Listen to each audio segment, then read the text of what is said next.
இந்த எபிசோட்கான ஓப்பனிங் சீன்ல ஒரு பெரிய பயங்கரமான அகல பாதாளத்தோட அந்தரத்துல தொங்கிட்டு இருக்க ஒரு பாவப்பட்ட மனுஷன், தயவு செஞ்சு யாராவது வந்து என்ன காப்பாத்துங்க காப்பாத்துங்கன்னு கத்திட்டு இருக்கும்போது ரெட் கலர் ஷூ ட்ரெஸ் எல்லாம் போட்டுக்கிட்டு ஒரு பொண்ணு ஒய்யாரமா நடந்து வந்துட்டு இருக்கதை பார்த்ததும், ஏமா ஓஹாரா வந்துட்டியா, ப்ளீஸ் என்ன காப்பாத்து காப்பாத்துன்னு கத்துறான் கதறான்.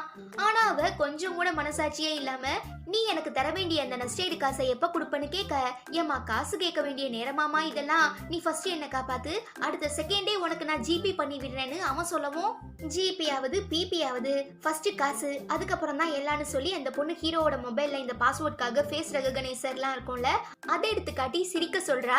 இந்த மாதிரியான நிலைமையில எப்படிமா என்னால சிரிக்க முடியும்னு அவன் கதற, சிரிக்க முடியாதுன்னா செத்து போடான்னு சொல்லிட்டு நம்ம ஹீரோயின் அங்கே இருந்து எழுந்திரிக்கவும், ஐயோ வேண்டாம் நான் சிரிக்கிறேன்னு ரொம்ப கஷ்டப்பட்டு சிரிச்சு அந்த மொபைலையுமே ஓபன் பண்ணிடுறாங்க. பட் நோ யூஸ், ஏன்னா நம்ம ஹீரோவோட பேங்க் அக்கவுண்ட்ல அந்த அளவுக்கு காசு இல்ல. சோ நம்ம ஹீரோயின் ரொம்ப டிசப்பாயிண்ட் ஆகிடுறாங்க. அதே நேரம் நம்ம ஹீரோ ஒரு விளிம்ப புடிச்சிட்டு தொங்கிட்டு இருந்தான்ல, அது பொடக்குன்னு உடஞ்சிடவும் நம்ம ஹீரோவுமே கீழே விழுந்துடுறான். காசு இல்லாத நீலாம் உயிரோட இருந்து எந்த யூஸும் இல்ல, செத்து போடா டோமர்னு சொல்லி நம்ம ஹீரோவோட மொபைலை தூக்கி போட்டுட்டு, அடுத்த ஜென்மத்திலேயாவது நாம ரெண்டு பேரும் ஸ்ட்ரேஞ்சரா இருக்கலாம்னு சொல்லிட்டு அங்கே இருந்து செம சாவேஜா கிளம்பிடுறாங்க. இது எல்லாமே ஜஸ்ட் ஃபன்னுக்கான விஷுவல் தான். பட் ரியல் லைஃப்ல இப்படிப்பட்ட எந்த கொடுமையும் நடந்திருக்காது. கட் பண்ணா இப்ப ரொம்ப பெரிய ஃபேமஸான சக்சஸ்ஃபுல்லான லாயரா இருந்துட்டு இருக்க நம்ம ஹீரோயின் ஓஹாராவை காட்டுறாங்க. இவங்களை பொறுத்த வரைக்கும் ஹஸ்பண்ட் அண்ட் ஒய்ஃப்குள்ள ஏதாவது பெரிய பிரச்சனை வந்து நம்ம பிரிஞ்சிடலான்னு யோசிச்சாலே போதும், அடுத்த செகண்டே பிரிஞ்சிடணுங்கிறதுல ரொம்ப கான்சியஸா இருக்காங்க. பிகாஸ் நம்ம என்னதான் எல்லாத்தையும் பொறுத்துக்கிட்டு அட்ஜஸ்ட் பண்ணிக்கிட்டு வாழ்ந்தாலும் ஒரு கட்டத்துக்கு அப்புறம் நம்மளால நம்ம வாழ்க்கையை சந்தோஷமா வாழ முடியாது. ஈவன் ஃபியூச்சருக்கு தேவையான விஷயங்களை ஃபுல்ஃபில் பண்ண முடியாதுங்கிற தாட்ஸ்ல இருந்துட்டு இருக்கிறதுனால தாங்கிட்ட டிவோர்ஸ்னு வர எல்லா ஜோடியையுமே நம்ம ஹீரோயின் பிரிச்சு விட்டுருவாங்க. பட் இதுவரை அவங்களால யாரும் பாதிக்கப்பட்டது இல்லைன்னு சொல்லி நம்ம ஹீரோயினை பாராட்டுறதுக்காக ஒரு பெரிய டிவி சேனல்ல பிரஸ் மீட்டுமே நடத்துறாங்க. அதுவே இங்க நம்ம ஹீரோ பார்த்தோம்னா லாஸ்டா ஹேண்டில் பண்ண கேஸ்ல ரொம்ப கேவலமா தோத்து போயிட்டதுனால கிளைண்ட் செம கடுப்பாகி நம்ம ஹீரோவோட ஆபீஸ போட்டு அடிச்சு உடைக்கிறாரு. பிரளயமே வந்தாலும் நான் வெளியில வரமாட்டேன்டான்னு சொல்லி பயந்து போய் கபோர்ட்குள்ள மறைஞ்சிருக்கிற நம்ம ஹீரோ அந்த கிளைண்ட் அங்கே இருந்து போனதுக்கு அப்புறம் வெளியில வந்து பார்த்தா அந்த இடமே அள்ளி சல்லியா நொறுங்கி போய் கிடக்கு. முக்கியமா அந்த கோவக்கார கிளைண்ட் ஒரு கண்ணாடியை உடச்சு வச்சுட்டு போயிருப்பாரு. இந்த விஷயத்த நம்ம ஹீரோவோட அசிஸ்டன்ட் அவர்கிட்ட சொல்லி, இதுக்கான பணத்தை நாம தான் இந்த இடத்தோட ஓனர் கிட்ட பே பண்ணி ஆகணும்னு சொல்ல, என்கிட்ட உங்களுக்கு சேலரி கொடுக்கவே காசு இல்ல, இதுல இது வேறையா, என்னால கண்டிப்பா முடியாது, நீங்க ரெண்டு பேரும் வேற எங்கேயாவது வேலை தேடுறது தான் நல்லதுன்னு சொல்லி அந்த இடத்தையே காலி பண்ணிட்டு வெளியில வந்துடுறாரு. நீங்க நம்ம ஹீரோயின் பார்த்தோம்னா அந்த இன்டர்வியூல தன்னோட கொள்கையை பத்தி தெளிவா எடுத்து சொல்லிட்டு இருக்காங்க. அதாவது இப்ப கப்பிள்ஸ்க்கு நடுவுல ஏதாவது ப்ராப்ளம் வந்தா உடனே பிரிஞ்சிடணும்னு இவங்களுக்கு ஒரு தாட் இருக்கு இல்லையா, அதை பத்தி சொல்லிட்டு இருக்கத நம்ம ஹீரோ டிவில பாத்துட்டு இருக்கும் போது, இப்ப லாஸ்டா ஒரு கேஸ்ல தோத்து போனார்ல அந்த கிளைண்ட் அடியாளுங்கெல்லாம் கூட்டிட்டு வந்து நம்ம ஹீரோ போட்டு அடி புரட்டு எடுத்துடுறான். இந்த ஊரும் வேணாம் லாயர் பொழப்பும் வேணான்னு சொல்லி பயங்கரமா வெக்ஸ் ஆகி பஸ்ல போயிட்டு இருக்கச்ச, இதுக்கு முன்ன ஒரு ஆபீஸ் வச்சு நடத்திட்டு இருந்தார்ல அந்த இடத்தோட ஓனர் லேண்ட்லார்ட் கிட்ட இருந்து உடஞ்சு போன கண்ணாடிக்கு ஒழுங்கா காசு எடுத்து வைடான்னு சொல்லி மெசேஜ் வரவும், ஆட என்ன கருமுண்டா இது, வாழவும் விட மாட்டானுங்க சாகவும் விட மாட்டானுங்கன்னு புலம்பிக்கிட்டே பேங்க் அக்கவுண்ட்ல பார்த்தா நிறைய காசு குறைஞ்சிருக்கு, என்னாச்சோ ஏதாச்சோன்னு பதறி அடிச்சுக்கிட்டு செக் பண்ணதுக்கு அப்புறம் தான் வழக்கமா நம்ம ஆளு ஒரு ட்ரஸ்ட்டுக்கு மாசம் 10,000 டொனேஷன் கொடுத்துட்டு இருப்பாரு. அதுக்காக இப்ப தன்னோட பேங்க் அக்கவுண்ட்ல இருந்து 10,000 கிரெடிட் ஆயிடுச்சுங்கிற விஷயம் தெரிய வந்ததும், சாரி அது பேரு டெபிட் ஆகிருக்குங்கிற விஷயம் தெரிய வந்ததும் உடனே அந்த ட்ரஸ்ட்டுக்கு கால் பண்ணி, சாரி சார் தயவு செஞ்சு என்ன மன்னிச்சிடுங்க, இந்த மாசம் எனக்கு ஒரு முக்கியமான செலவு இருக்கிறதுனால என்னால உங்க ட்ரஸ்ட்டுக்கு டொனேஷன் கொடுக்க முடியாது, சோ கிரெடிட் ஆன பணத்தை திரும்ப எனக்கு நீங்க டிரான்ஸ்பர் பண்ணி வச்சீங்கன்னா நல்லா இருக்கும்னு ரொம்பவே ரெக்வஸ்ட் பண்ணி கேட்கறதுனால அவங்களுமே அந்த 10,000 நம்ம ஹீரோக்கு டிரான்ஸ்பர் பண்ணிடுறாங்க. நம்ம ஹீரோவுமே அந்த காசை இடத்தோட ஓனருக்கு சென்ட் பண்ணிடுறான். நெக்ஸ்ட் நம்ம ஹீரோயின் அந்த இன்டர்வியூவை முடிச்சுட்டு வெளியில வரும்போது ஒரு பெரிய ஃபேமஸான செலிபிரிட்டி ஆக்டரோட மேனேஜர் அவளை மீட் பண்ணி, இந்த மாதிரி எங்க தலைவருக்கு வாழ்க்கையில ஒரு பெரிய பிரச்சனை போயிட்டு இருக்கு, சோ நீங்க தான் வந்து பேசி சுமூகமா அதை முடிச்சு வைக்கணும்னு சொல்ல, நம்ம ஹீரோயினுமே இந்த ஆக்டரை மீட் பண்றா. அமிதாப் மாமா நீங்களா, உங்களை பார்த்ததுல எனக்கு ரொம்ப சந்தோஷம், நான் உங்க பெரிய ஃபேன்னு ஹீரோயின் சொல்ல, ஆட ஏமா நீ வேற வந்த வேலையை பத்தி பேசுவோன்னு சொல்லி ஆரம்பிக்கிறாரு. ஒரு சில வருஷங்களுக்கு முன்ன இந்த ஆக்டர் பார்த்தோம்னா தான் நடிச்சிட்டு இருந்த ஒரு படத்துல ஜூனியர் ஆர்டிஸ்டா வேலை பார்த்த ஒரு பொண்ணையே லவ் பண்ணி மேரேஜ் பண்ணிருப்பாரு. இவரை மேரேஜ் பண்ணிக்கிட்ட நேரமா என்னவான்னு தெரியல, அவங்க ஒரு பெரிய ஆக்ட்ரஸ் ஆகியிருப்பாங்க. ஸோ ஆரம்பத்தில் இவங்க ரெண்டு பேரும் ஒருத்தர் இன்னொருத்தரை பற்றி நல்லா புரிஞ்சுக்கிட்டு இவங்க கல்யாண வாழ்க்கையுமே ரொம்ப ரொம்ப ஸ்மூத்தாக தான் போயிட்டு இருந்திருக்கு. பட் திடீர்னு யார் கண்ணு பட்டுச்சுன்னே தெரியல. அந்த ஆக்ட்ரஸ், அதாவது இந்த ஆக்டரோட ஒய்ஃப் தனக்கு முக்கியத்துவம் கொடுக்கலன்னு இவர் ரொம்ப ஃபீல் பண்ணதுனால பயங்கரமான டிப்ரெஷனுக்கு உள்ளாக்கப்பட்டிருக்காரு. எப்படியாவது இந்த ப்ராப்ளம் எல்லாத்தையும் சமாளிச்சு திரும்ப நாம பழையபடி ஒன்னா சேர்ந்து சந்தோஷமா வாழணுங்கிற ஆசையில இவர் ஒரு சில விஷயங்கள்லாம் பண்ணும்போதுதான் தன்னோட ஒய்ஃபுக்கு, அந்த ஆக்ட்ரஸுக்கு வேற ஒருத்தர் கூட அஃபேர் இருக்குங்கிற விஷயமே இவருக்கு தெரிய வந்திருக்கு. ஆனா அதை எல்லாருக்கு முன்னாலேயும் நிரூபிக்கிறதுக்கான எந்த ஒரு சாலிடான எவிடன்ஸுமே இன்னைய வரைக்கும் இந்த ஆக்டருக்கு கிடைக்கல. என்னதான் தான் ஒய்ஃப் மேல உயிரையே வச்சிருந்தாலும் தனக்கு அவ துரோகம் பண்ணிட்டா, ஏமாத்திட்டாங்கிறதுனால ரொம்ப டென்ஷனான இவரு எப்படியாவது அவங்க ஒய்ஃபோட பேரை டேமேஜ் பண்ணணுங்கிறதுல ரொம்ப குறியா இருக்காரு. இப்ப இந்த விஷயத்த நம்ம ஹீரோயின் கிட்ட சொல்ல, அவ்வளோதானே சார், இதெல்லாம் துப்சு மேட்ரு, சும்மா லெஃப்ட்ல தட்டி ரைட்ல தூக்கிடுறேன்னு ஹீரோயின் ரிப்ளை பண்ணவும், அங்கதான் இருக்கு ஒரு பெரிய சிக்கல். நீங்க நினைச்சிட்டு இருக்க மாதிரி இது ஒன்றும் அவ்வளோ ஈஸியான விஷயம் இல்ல. மேரேஜ்க்கு முன்னால பயங்கரமா லவ் பண்ணிட்டு இருந்த நானும் என்னோட ஒய்ஃபும் எக்காரணத்தை கொண்டும் ஒருத்தர் இன்னொருத்தரை விட்டு பிரியக்கூடாதுங்கிறதுக்காக ஒரு கிரிட்டிக்கலான அக்ரிமெண்ட் போட்டோம். அந்த கான்ட்ராக்ட் அடிப்படையில யார் ஃபர்ஸ்ட் இந்த ஹஸ்பண்ட் அண்ட் ஒய்ஃப் ரிலேஷன்ஷிப் வேண்டான்னு சொல்லி டைவர்ஸ் கேட்கறாங்களோ அவங்க இன்னொருத்தருக்கு சுமார் 5 பில்லியன் வான் நஷ்டஈடா கொடுக்கணும்னு நாங்க மென்ஷன் பண்ணியிருந்தோம். பட் இப்போ ஒரு வேளை என்னோட ஒய்ஃபுக்கு வேற ஒருத்தர் கூட அஃபேர் இருக்குங்கிற விஷயத்த நான் ஆதாரத்தோட நிரூபிக்கலனா சட்டப்படி நான் தான் அவளுக்கு அந்த 5 பில்லியன் வான் பணம் கொடுக்குற மாதிரி இருக்கும். அதாவது நான் அவளால மன உளைச்சலுக்கு ஆளானது மட்டும் இல்லாம நான் இத்தனை வருஷமா கஷ்டப்பட்டு சம்பாதிச்ச எல்லா காசையும் அவளுக்கு கொடுக்குற மாதிரி ஆகிரும். ஸோ அந்த மாதிரி எதுவும் நடக்காம எனக்கு நியாயம் வேணும், நீதி வேணும். அதனாலதான் நம்ம ஏரியாலேயே ரொம்ப டேலண்டான டிவோர்ஸ் லாயரான உங்களை நான் அப்ரோச் பண்ணிருக்கேன்னு இந்த ஆக்டர் சொல்ல, ஆட பாவீங்களா, இப்படியெல்லாம் கூட அக்ரிமெண்ட் போடுவீங்களான்னு சொல்லி நம்ம ஹீரோயின் பயங்கரமா ஷாக் ஆகிடுறாங்க. தென் ஆஃபீஸுக்கு வந்ததுக்கு அப்புறம் தான் கூட வேலை பார்க்குற மற்ற ஸ்டாஃப்ஸ் கிட்ட நம்ம ஹீரோயின் நடந்த எல்லா விஷயங்களையும் பத்தி தெளிவா சொல்லி, இந்த மாதிரி எனக்கு ஒரு கேஸ் கிடைச்சிருக்கு, நான் எப்படியாவது போராடி அந்த ஆக்டருக்கு நியாயம் வாங்கி தர போறேன்னு ஹீரோயின் சொல்லிட்டு இருக்கும்போது அனியாங்னு ஒரு வாய்ஸ் கேக்குது. யார் ராதுன்னு திரும்பி பார்த்தா நம்ம ஹீரோ, அதாவது நம்ம ஹீரோயினோட முன்னாள் கணவர், எக்ஸ் ஹஸ்பண்ட். ஆக்சுவலா நம்ம ஹீரோயினை விட ஹீரோவை பார்த்ததும் மத்த எல்லாரும் தான் பயங்கரமா ஷாக் ஆகுறாங்க. அப்புறம் உள்ள வந்த நம்ம ஹீரோவை அந்த கம்பெனியோட சிஇஓ வெல்கம் பண்ணி இவர் தான் நம்ம புது லாயர்னு சொல்ல ஹீரோயினுக்கு செம காண்டாகிடுது. இவன் என்ன ஏமாத்திட்டு போன என்னோட எக்ஸ் ஹஸ்பண்டுங்கிற விஷயம் உங்களுக்கு நல்லா தெரியும். அப்படி இருக்கும்போது நான் வேலை பார்த்துட்டு இருக்க இதே கம்பெனில எப்படி நீங்க இவனுக்கு வேலை போட்டு கொடுக்கலான்னு கேட்டு நம்ம ஹீரோயின் கத்த, ஏமா தாயே தயவு செஞ்சு என்ன மன்னிச்சிருமா, நான் நைட்டு சரக்கடிச்சிட்டு போதையில தெரியாதனமா அப்பாயின்மெண்ட் லெட்டர்ல சைன் போட்டு கொடுத்துட்டேன். சோ வேற வழி இல்ல, நான் இவரை இந்த கம்பெனில வேலைக்கு சேர்த்துதான் ஆகணும்னு சிஇஓ கதறாரு. மிஸ் ஓஹாரா, ஏன் இப்படி இவ்வளோ டென்ஷன் ஆகுறீங்க? ரிலாக்ஸ் ரிலாக்ஸ், நான் ஜஸ்ட் உங்க கூட சேர்ந்து வேலை பார்க்க போற ஒரு கொலிக், அவ்வளோதான். மற்றபடி எனக்கு பழசு எதுவுமே ஞாபகம் இல்லைன்னு நம்ம ஹீரோ என்னமோ எதுவுமே நடக்காத மாதிரி சொல்லவும் ஹீரோயின் செம்ம காண்டாகிடுறாங்க. இதுக்கப்புறம் இந்த மாதிரி என்கிட்ட ஏதாவது தேவையில்லாம பேசிட்டு இருந்தீங்கன்னா அவ்வளோதான், வாயை உடைச்சிடுவேன். யோ சிஇஓ, இப்போ ஏன் நீ முடிவு பண்ணு, உனக்கு டேலண்டடான நான் வேணுமா இல்ல இந்த டோமர் வேணுமா? ஒருவேளை நீ என்னோட பேச்ச மீறி இவனை வேலைக்கு சேர்த்துக்கிட்டீங்கன்னா அடுத்த செகண்டே உனக்கு காம்படிஷனா இருக்க அந்த கம்பெனில போய் நான் வேலைக்கு சேர்ந்துருவேன்னு சொல்லி ஹீரோயின் மிரட்டுறாங்க. நீ போறதா இருந்தா தாராளமா போய்க்கோமா, பட் எப்படியும் திரும்ப 2 நாளையில நீ இங்க தான் வந்தாகணும், அப்படி இல்லைன்னா ஜெயில உட்கார வச்சிருவாங்க. ஏன்னா நீ இங்க ஒரு குறிப்பிட்ட டைம் பீரியட் வரைக்கும் வேலை பாக்குறேன்னு சொல்லி கான்ட்ராக்ட்ல சைன் பண்ணிருக்க.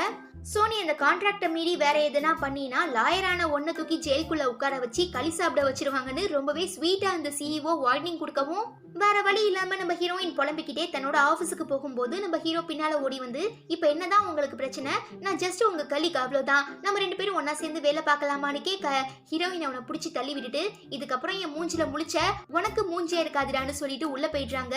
பாவம் நம்ம ஹீரோக்கு பப்பி ஷேம் ஆகிடுது. இருந்தாலும் அதெல்லாம் கேர் பண்ணிக்காம நான் புதுசா வேலைக்கு சேர்ந்திருக்கேன்னு சொல்லி அவராவே போய் வாண்டடா எல்லார்கிட்டயும் இன்ட்ரோ ஆக்கிறாரு. கட் பண்ணா நம்ம ஹீரோயின் கூட வேலை பார்த்துட்டு இருக்க 2 பேரு ஹீரோ ஹீரோயின் பத்தி பேசுறாங்க. இந்த பையன் இருக்கார்ல, இவர் பேரு மிஸ்டர் காங். அப்புறம் ஷார்ட் ஹேர் வச்சிருக்காங்கல்ல இந்த பொண்ணு, இவங்க பேரு மிஸ் ஹான்சு. காங் ஹான்சு கிட்ட என்ன ரீசனுக்காக ஹீரோவும் ஹீரோயினும் பிரிஞ்சாங்கன்னு கேட்கும்போது, அவங்க 2 பேரும் காலேஜ்ல படிக்கும் போதுல இருந்தே 7 வருஷமா ஒருத்தர் இன்னொருத்தரை உயிருக்கு உயிரா உண்மையா லவ் பண்ணிட்டு இருந்தாங்க. அதுக்கப்புறம் மேரேஜ் ஆகி 3 வருஷம் ரொம்ப சந்தோஷமான வாழ்க்கை வாழ்ந்துட்டு இருந்தாங்க.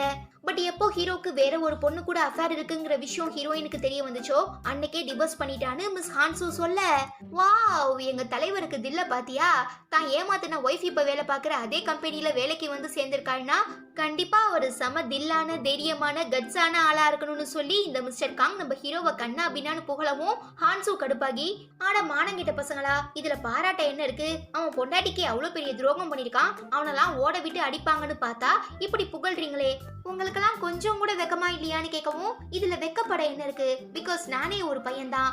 சோ இப்படி ஒருத்தர் பண்ண இந்த காரியத்தை நான் மனசு விட்டு பாராட்டினாதான் அது எங்க ஆண் குலத்துக்கே அழகுன்னு சொல்றாரு. நெக்ஸ்ட் இந்த விஷயத்தை பத்தி ரொம்ப சீரியஸா நம்ம ஹீரோயினும் ஹான்சுவும் பேசிட்டு இருக்கும்போது, நான் சொன்னதுமே டக்குன்னு திரும்பி பார்க்காத, ரொம்ப நேரமா 2 பசங்க நம்மளையே பார்த்துட்டு இருக்காங்கன்னு ஹான்சு சொல்ல, நம்ம ஹீரோயினுமே திரும்புறா. நிஜமாவே 2 கியூட்டான பசங்க இவங்க 2 பேரையும் பார்த்துட்டு இருக்கோமோ, ஹீரோயின் மனசுக்குள்ள பட்டாம்பூச்சி பறக்க ஆரம்பிச்சிடுது. பத்தாவதுக்கு ஹான்சு அக்கா வேற, எத்தனை நாள் தான் நம்ம சிங்கிளாவே இருக்கிறது, இந்த மாதிரி அப்பப்போ பாய்ஸ் கூட போய் மிங்கிளானா மட்டும் தான் நம்மளால வாழ்க்கையில சந்தோஷமா இருக்க முடியும்னு சொல்லவும், நம்ம ஹீரோயினுமே மிங்கிளாகி வைப் பண்ணலாமா வேண்டாமான்னு யோசிக்க ஆரம்பிக்கிறாங்க. நெக்ஸ்ட் அந்த பெரிய ஆக்டரை மீட் பண்ணி இந்த கேஸை பத்தி விசாரிக்கும் போது, அவரோட ஒய்ஃப் பண்ணிட்டு இருக்க தப்புக்கான எவிடன்ஸ் எதுவுமே கிடைக்காததுனால பேசாம நாம அவங்கள டைரக்டா மீட் பண்ணி இந்த விஷயத்தை பத்தி தெளிவா பேசி ஸ்மூத்தா ஒரு முடிவு பண்ணலாம்னு சொல்லி நம்ம ஹீரோயின் அந்த ஆக்டரை கூட்டிட்டு ஆக்ட்ரஸ் அதாவது அவரோட ஒய்ஃபை போய் மீட் பண்றாங்க.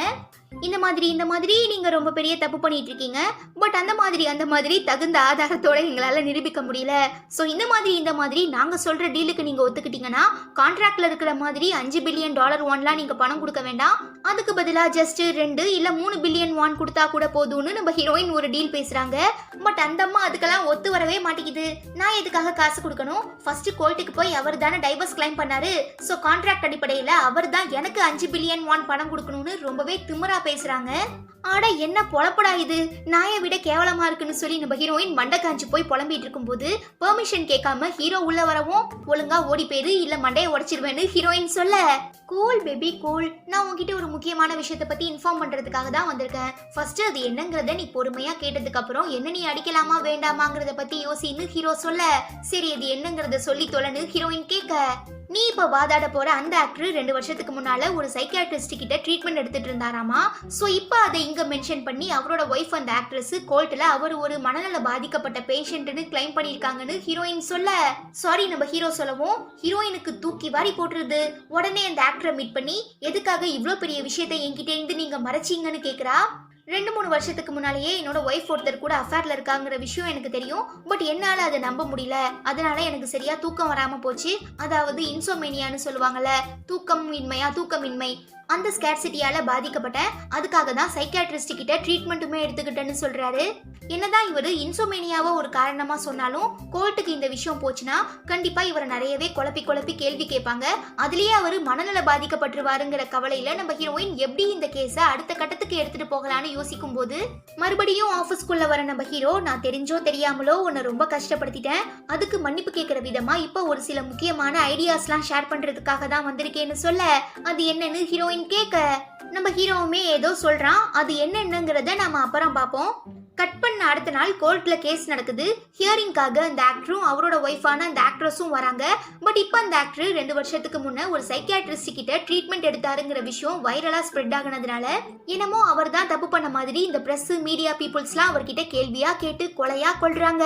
ஒரு வழியா எதுக்கும் பதில் சொல்லாம சமாளிச்சு கோர்ட்டுக்குள்ள வந்ததுக்கு அப்புறம் அந்த ஹியரிங் ஸ்டார்ட் ஆகுது. தென் ஆரம்பத்துல எல்லாரும் யூகிச்ச மாதிரி அந்த கேஸ் நம்ம ஆளுங்களுக்கு அகேன்ஸ்டா, அதாவது அந்த ஆக்டரோட ஒய்ஃபுக்கு சாதகமா போயிட்டு இருக்கு. முக்கியமா ஆக்டருக்கு ஒரு சைக்கியாட்ரிஸ்ட் ட்ரீட்மெண்ட் கொடுத்தாங்கல்ல, அவங்கள கூப்பிட்டு விசாரிக்கும் போது அவருக்கு இன்சோமேனியா இருந்தது உண்மைதான், பட் அடிக்கடி பொண்டாட்டி மேல பயங்கரமா சந்தேகப்படுவாருன்னு சொல்லி மாட்டி விட்டுடுறாங்க.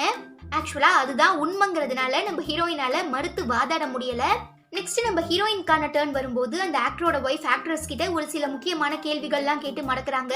என்னன்னா, எப்போத்துல இருந்து உங்க ஹஸ்பண்ட் சைக்கியாட்ரிஸ்ட் கிட்ட ட்ரீட்மெண்ட் எடுத்துட்டு இருக்காருங்கிற உண்மை உங்களுக்கு தெரியும்னு கேட்கும்போது, நாங்க லவ் பண்ண ஆரம்பிச்ச நாள்ல இருந்தே அடிக்கடி அவர் என்கிட்ட எனக்கு ரொம்ப ஸ்ட்ரெஸ்ஸா இருக்குன்னு சொல்லிட்டே இருப்பாரு. சோ நான் தான் அவரை சைக்கியாட்ரிஸ்ட் கிட்ட ட்ரீட்மெண்ட் எடுத்துக்க சொன்னேன்னு இந்த அம்மா சொல்ல, அப்போ அவரு ஒர்க் ப்ரெஷரால ஸ்ட்ரெஸ் ஆகிட்டு இருக்காருங்கிற உண்மை உங்களுக்கு ஏற்கனவே தெரிஞ்சிருக்கு. அப்படி இருக்கும்போது எதுக்காக நீங்க அவரை மேரேஜ் பண்ணிக்கிட்டீங்கன்னு ஹீரோயின் கேட்க, எப்படியும் அவர் கூட சேர்ந்து சந்தோஷமா வாழ்ந்து கண்டிப்பா ஃபியூச்சர்ல அவரை திருத்திடலாங்கிற நம்பிக்கையில தான் நான் அவரை மேரேஜ் பண்ணிக்கிட்டேன். பட் என்னால அவரை ஹேண்டில் பண்ண முடியல, ரொம்ப மாறி போயிட்டாருன்னு இந்த அம்மா சொல்லவும், மாறினது நீங்களா இல்ல அவரா? உங்களுக்கு கல்யாணம் ஆகிறதுக்கு முன்னாலேயே அவர் பயங்கரமான ஸ்ட்ரெஸ்ல இருக்காருங்கிற உண்மையை கேள்விப்பட்டு எப்படியும் அவரை திருத்திடலாங்கிற நம்பிக்கையில தான் நீங்க அவரை மேரேஜ் பண்ணிருக்கீங்க. அப்படி இருக்கும்போது கல்யாணம் ஆனதுக்கு அப்புறம் நீங்க இப்படி அவரை விட்டு விலகி போனீங்கன்னா பிரச்சனை யாருக்கு, அவருக்கா உங்களுக்கா, மாறினது நீங்களா இல்ல அவரான்னு கேட்கவும் அங்க இருக்கிற ஜட்ஜு, மத்த லாயர்ஸ், ஆடியன்ஸ், பிரஸ்காரங்க, மீடியாக்காரங்க இவங்க எல்லாருமே நம்ம ஹீரோயின் இப்படி வாதாடுற இந்த திறமையை பார்த்து ஆச்சரியப்படுறாங்க. ஆக்சுவலா இந்த பாயிண்ட்டை நம்ம ஹீரோயினுக்கு எடுத்து கொடுத்ததே ஹீரோ தான். சோ இப்படி உங்க கேட்ட இந்த கேள்விக்கு அந்த ஆக்ட்ரஸால ரிப்ளை பண்ண முடியல. ஏன்னா நம்ம ஹீரோயின் சொன்னது கரெக்ட் தான். சோ லைட்டா அவங்களுக்கு ஹார்ட் அட்டாக் வர மாதிரி இருக்கவும் சமாளிக்கிறதுக்காக அவங்க தரப்பு லாயர் எதிர்த்து பேசுறாரு. பட் ஜட்ஜ் அவரை ஸ்டாப் பண்ணி இன்னைக்கான ஹியரிங் இதோட முடிஞ்சிருச்சு, அடுத்த ஹியரிங்க அப்புறம் பாத்துக்கலாம்னு சொல்லி கேஸை ஒத்தி வச்சிடுறாங்க.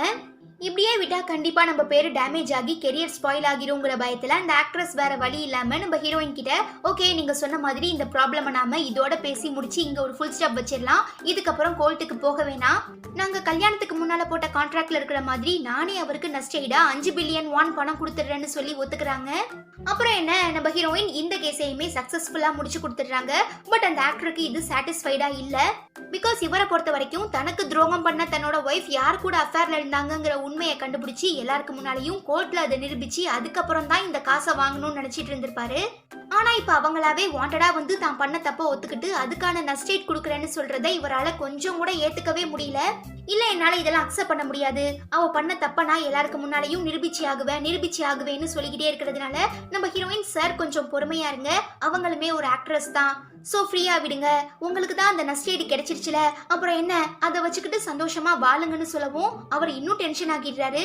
நான் என்ன காசுக்காக தான் இதெல்லாம் பண்ணிட்டு இருக்கேன்னு நினைச்சிட்டு இருக்கியா, எனக்குள்ளேயும் ஒரு மனுஷன் இருக்கான், அவனுக்கு எவ்வளவு வலிச்சிருக்கும், அந்த வலியோட வேதனை என்ன, அது எப்படி இருக்கும், எவ்வளவு கொடூரமா இருக்கும், எவ்வளவு பயங்கரமா இருக்குங்கிற எல்லாத்தையுமே அவ உணரணும், அதுக்காக தான் நான் இவ்வளவு மெனக்கெட்டு இதெல்லாம் பண்ணிட்டு இருக்கேன்னு சொல்லிட்டு இருக்கும்போது அவரோட ஒய்ஃபை ஸ்பை பண்றதுக்காக இவர் அரேஞ்ச் பண்ண டிடெக்டிவ் கால் பண்ணி இந்த மாதிரி உங்க ஒய்ஃப் உங்க மேனேஜர் கூட தான் அஃபேர்ல இருந்துட்டு இருக்காங்கிற உண்மையை கண்டுபிடிச்சி சொன்னதும் அவ்வளவுதான் நம்ம ஆக்டருக்கு செம்ம ஷாக் ஆகிடுது. ஆக்சுவலா அந்த மேனேஜர் தான் இந்த ஆக்டர் கூடவே இருந்து இவருக்கு எந்த எவிடன்ஸும் கிடைக்காம தடுத்து இருந்திருப்பான். சோ இப்போ இந்த எல்லா சூழ்ச்சமத்தையும் புரிஞ்சுக்கிற நம்ம ஆக்டர் செம கடுப்பாகி அவங்க ரெண்டு பேரையும் ஏதாவது பண்ணியே ஆகணும்னு ரொம்ப கொடூரமா யோசிச்சுட்டு இருக்கும்போது அவரோட எக்ஸ் ஒய்ஃப் பார்த்தோம்னா ரொம்ப ஜாலியா போன்ல பேசிட்டு வரவும் உடனே இவரு ஃபர்ஸ்ட் தன்னோட ஒய்ஃப் நம்பருக்கு கால் பண்ணி பாக்குறாரு, பிஸின்னு வருது. அடுத்து தன்னோட மேனேஜர் நம்பருக்கு கால் பண்ணி பாக்குறாரு, அதுவுமே பிஸின்னு வரதுனால இத்தனை நாளா இவங்க ரெண்டு பேரும் என் கூடயே இருந்து இவ்வளவு பெரிய துரோகம் பண்ணிட்டாங்கிறத தாங்கிக்க முடியாம அந்த அம்மாவை கொலை பண்றதுக்காக வேகமா கார் ஓட்டிட்டு போறாரு. சார் வேணாம் சார், நிறுத்துங்கன்னு ஹீரோயின் எவ்வளவோ கத்துறா, ஆனா அவர் அதெல்லாம் கண்டுக்கிற மாதிரியே தெரியல. போச்சுடா, இன்னைக்கு அந்த ஆக்ட்ரஸோட கதை முடிஞ்சு பரலோகத்துக்கு போக போறாங்கன்னு நம்ம நினைப்போம். பட் இந்த ஆக்டருமே ஒரு சாதாரண மனுஷன் தான் இல்லையா, என்ன இருந்தாலும் முன்னாள் காதலி முன்னாள் மனைவியாச்சே. சோ அந்த பாசத்துல அவங்க மேல இடிக்காம பிரேக் போட்டுடுறாரு. அதே நேரம் பயங்கரமா பயந்துடுற அந்த அம்மா மரண பீதியில அப்பா சாமி விட்டா போதும்னு சொல்லிட்டு கார் எடுத்துட்டு அங்க இருந்து கிளம்பிடுறாங்க. தென் நம்ம ஹீரோயின் அந்த ஆக்டர் கிட்ட இப்போ ஒரு வேளை நீங்க உங்க ஒய்ஃப் மேல காரை விட்டு ஏத்தி கொலை பண்ணியிருந்தா உங்களால நிம்மதியா இருக்க முடியுமா என்ன? கண்டிப்பா முடியாது. காதலோட வலி, பிரிவோட வேதனை என்னங்கிறது எனக்குமே நல்லா தெரியும். பிகாஸ் இன்னை வரைக்கும் நான் அதை அனுபவிச்சுட்டு தான் இருக்கேன். இருந்தாலும் நமக்கு துரோகம் பண்ணி ஏமாத்திட்டு போனவங்கள பழி வாங்கணுங்கிற எண்ணம் நமக்குள்ள இருந்துட்டு தான் இருக்கும். அதை எக்காரணத்தை கொண்டும் நான் மறுக்க போறது இல்ல. அதுக்காக நாம அவங்கள கொலை பண்ணாதான் நிம்மதியா இருக்க முடியும்னா இந்த உலகத்துல இருந்துட்டு இருக்க பாதி பேரை கொலை பண்ண வேண்டியதா இருக்கும், மீதி பேரு ஜெயில போய் உட்கார வேண்டியதா இருக்கும். சோ எதுக்கு மத்தவங்க பண்ண தப்புக்காக நாம தண்டனையை அனுபவிக்கணும்? இது நம்ம வாழ்க்கை, நாம தான் சந்தோஷமா வாழ்ந்து காட்டணும். நமக்குன்னு ஒரு சிறந்த வாழ்க்கையை உருவாக்கிக்கிட்டு அதை சந்தோஷமா வாழ்ந்து காட்டுறதை விட பெரிய பழி வாங்குதல் வேற எதுவுமே இருக்க முடியாது. இப்ப என்னையே எடுத்துக்கங்க, என்னோட ஹஸ்பண்ட் எனக்கு துரோகம் பண்றாங்கிற உண்மை தெரிஞ்சதுமே நான் செத்து போயிடலான்னு கூட யோசிச்சேன். அப்படி நான் செத்து போயிட்டா அவன் தான் நிம்மதியா இருப்பான், என்னால நிம்மதியா இருக்க முடியாது. அதுக்கு தான் நான் ஒரு சக்சஸ்ஃபுல்லான லாயர் ஆகணும்னு சொல்லி பயங்கரமா ஹார்ட் ஒர்க் பண்ணி இப்ப இந்த பொசிஷன்ல இருக்கேன். நீங்களுமே சந்தோஷமா நிம்மதியா சக்சஸ்ஃபுல்லா வாழ்ந்து காட்டி வைரடிய வைங்கன்னு சொல்லவும் இந்த ஆக்டர் நம்ம ஹீரோயின் இப்ப சொன்ன விஷயத்தை பத்தி யோசிக்க ஆரம்பிக்கிறாரு. தென் நம்ம ஹீரோயின் இந்த கேஸை சக்சஸ்ஃபுல்லா வின் பண்ணிட்டதுனால ஆஃபீஸுக்கு வந்ததும் ஃப்ரெண்ட்ஸ் எல்லாருமே ஒன்னா சேர்ந்து ரொம்ப ஜாலியா செலிப்ரேட் பண்றாங்க. தென் அந்த ஆக்டர் பார்த்தோம்னா நம்ம ஹீரோயின் சொன்ன பேச்சுக்கும் அட்வைஸுக்கும் மரியாதை கொடுத்து மதிப்பு கொடுத்து தன்னால முடிஞ்ச வரைக்கும் பயங்கரமான எஃபோர்ட் போட்டு ஹார்ட் ஒர்க் பண்ணி இப்ப ஹாலிவுட்ல போய் நடிக்கிற அளவுக்கு ரொம்ப பெரிய ஃபேமஸான ஆக்டர் ஆகிடுறதுனால ஒரு டிவி சேனல்ல பேட்டி எடுக்கிறாங்க. அப்ப அவரு வாழ்க்கைனா சில அடிகள் விழும், மேடு பள்ளங்கள் இருக்கதான் செய்யும். சோ எப்ப பார்த்தாலும் அதையே நினைச்சுக்கிட்டு நம்ம ஃபீல் பண்ணிட்டு இருந்தோம்னா ஒரு சுக்குக்கும் பிரயோஜனம் இல்ல. எதை பத்தியும் யோசிச்சு வருத்தப்படாதீங்க. ஃபர்ஸ்ட் நீங்க உங்க மேல நம்பிக்கை வைங்க, கான்பிடென்ட்டா இருங்க, கண்டிப்பா உங்களால ஃபியூச்சர்ல ஷைன் ஆக முடியும்னு எனக்கு ஒருத்தர் அட்வைஸ் பண்ணாருன்னு சொல்லி இங்க ஆக்டர் நம்ம ஹீரோயினுக்கு நன்றி சொல்றாரு. இதெல்லாம் பார்க்கும்போது நம்ம ஹீரோயினுக்குமே ரொம்ப பெருமையா இருக்கு. அதுக்கப்புறம் நம்ம ஹீரோ ஹீரோயினை மீட் பண்ணி இன்னைக்கு நைட்டு நீ ஃப்ரீயா இருந்தா சொல்லு, நாம 2 பேரும் வெளியில போலாமான்னு கேட்க ஹீரோயின் உடனே ஒத்துக்கிறா.